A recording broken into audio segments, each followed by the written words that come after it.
అన్న తాళి తీసేసిందని చెప్తా ఉన్నారు కదా, అంటే ఏ విధంగా చూడొచ్చు? అంటే ఇద్దరు పిల్లలు, అంటే 11 సంవత్సరాల పాప, 6-7 ఇయర్స్ బాబు ఉన్నప్పుడు ఈ టైంలో ఎవరైతే సిద్ధారెడ్డిని వదిలేసి పవన్ రెడ్డితోనే పోవాలన్న ఆలోచన అనేది కరెక్ట్ అంటారా, రాంగ్ అంటారా? రాంగ్. ఇప్పుడు మనం బంధాలు బాధ్యతలు లేనప్పుడు వాళ్ళకు ఏ విధంగా బిహేవియర్ చేస్తున్నా అనేది తెలియట్లేదు.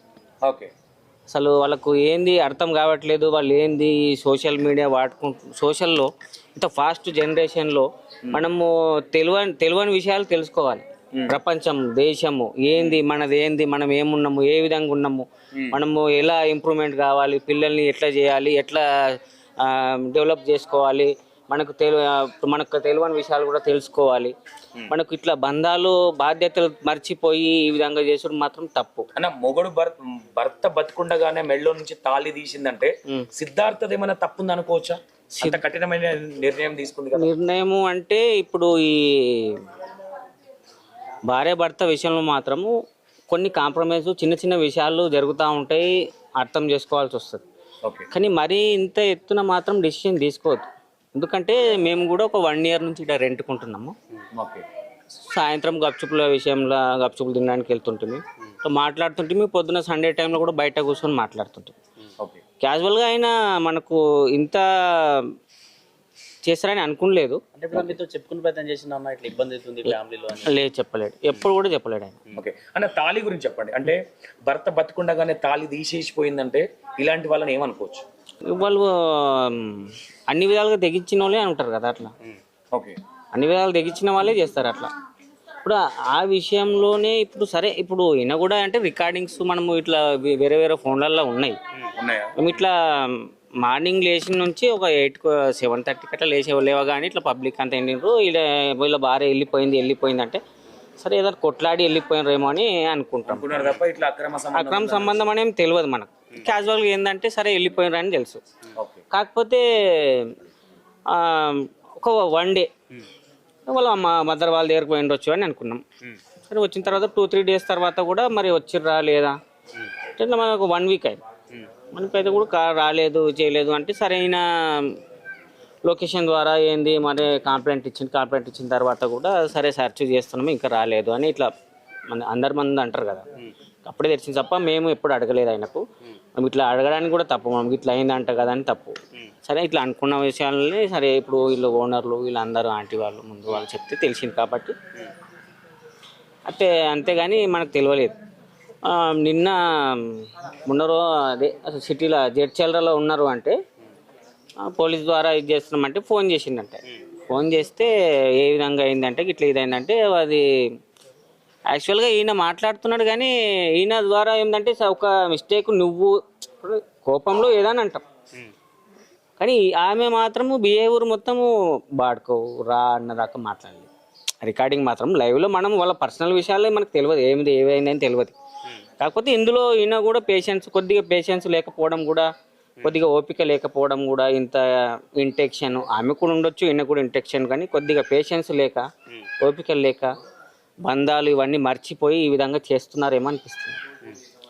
కాబట్టి వీళ్ళు కనీసం అవేర్నెస్ రావాలి వీళ్ళకు. కొన్ని పిల్లలు ఉన్నారు, ఆయన కూడా అన్నాడు పిల్లలు ఉన్నారు మరి ఇది చేస్తున్నారు, సరే అయింది కాళ్ళు మొక్కిందట అంటే వేరే వాళ్ళు అన్నంగా విన్నాం కానీ నేను అన్నడా లేదు తెలియదు. కాళ్ళు కూడా మొక్కిండంట అని వేరే వాళ్ళు అన్నారు ఇక్కడ గల్లీలో. తర్వాత కూడా మరి వెహికల్స్లో రావడం ద్వారా సెంటర్లో మరి ఇట్లా మర్డర్ అయిందని ఇట్లా చంపేసిండు మరి ఇంటెక్షన్తో. మరి ఆమె కూడా ఏం బిహేవియర్ ఏముందో తెలియదు. అంత మాత్రం అయితే తెలుసు మనకు.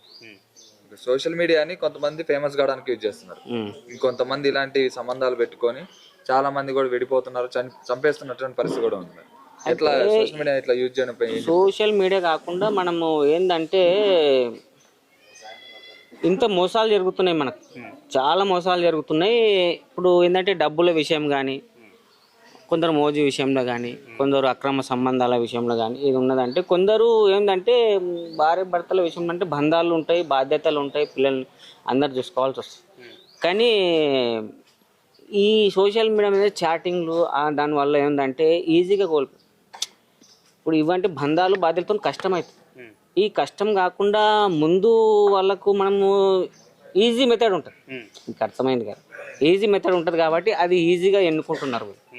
అది పిల్లలను చూడకుండా ఫ్యామిలీస్ ఆలోచించకుండా వాళ్ళకి ఈజీ మెథడ్ ఆలోచిస్తారు. మనకు కష్టం అనేది కష్టం లాగానే కనిపిస్తుంది, సుఖం అనేది ఈజీ అనిపిస్తుంది. కష్టముతో కూడుకున్న సుఖం వేరు. కష్టం విడిచిపెట్టి సుఖం ఉన్నదంటే ఇప్పుడు సుఖం ఈజీ మెథడ్. ఇంత స్మార్ట్ టెక్నాలజీలో ఈ స్మార్ట్ లాగా ఇది కూడా జీవితాలు ఆగం చేసుకున్నారు తప్ప వీళ్ళు ఏందో అనేది ఇది. ఇప్పుడు ఆయన మంచి అని అనుకుంటున్నాం మేమైతే. ఆయన భజన కూడా చేస్తాడు. ఇప్పుడు మా ఓనరు భజన మాస్టర్, భజన పైన చేస్తాడు, మంచిగా ఇది చేస్తాడు, కలుస్తారు, ఇది చేస్తారు. ఎప్పుడు కూడా ఇత ఇంటెక్షన్ ఉందా ఏం ప్రాబ్లం అని తెలియలేదు. చిన్న విషయం కదా, మనం ఎప్పుడు అడగలేదు, చేయలేదు. ఈ మాత్రం అయితే తెలుసు మనం. కానీ ఇప్పుడు ఈయన ఇంటెన్షన్లో చేసిండా మరి సరే అని అనుకుంటున్నాము. ఆ మొక్క తప్పు చేసినందుకు ఆయన చంపేసిండు, ఆమె చనిపోయింది, ఆయన మళ్ళీ జీవితకైతే అనుభవించాల్సిన పరిస్థితి. ఇప్పుడు పిల్లలు అయిపోయిన పరిస్థితి. అయితే వాళ్ళ నానమ్మ కూడా వాళ్ళు కూడా కొద్దిగా ఓల్డ్ ఏజ్ లాగా వాళ్ళు చేసిండు. కనీసం ఈ పిల్లల ముఖం చూడకుండా ఇది ఏందో అర్థం కావట్లేదు. ఈ సమాజము అనేది అసలే అర్థం కావట్లేదు. ఏంది ఒకరిని చూసి ఒకరు ఇట్లా అవుతుంది, ఇట్లా కాకూడదు అని ఆలోచన లేదు. ఎక్కువ అవుతుంది, తక్కువ కావట్లేదు, ఎక్కువనే అవుతుంది. దీనికి కనీసం సొల్యూషన్ ఏంది అనేది కనీసం ఆ స్కూల్లో పిల్లలకు చెప్పేటట్లు చెప్పాలన్నా మరి ఎట్లా అనేది తెలియట్లేదు.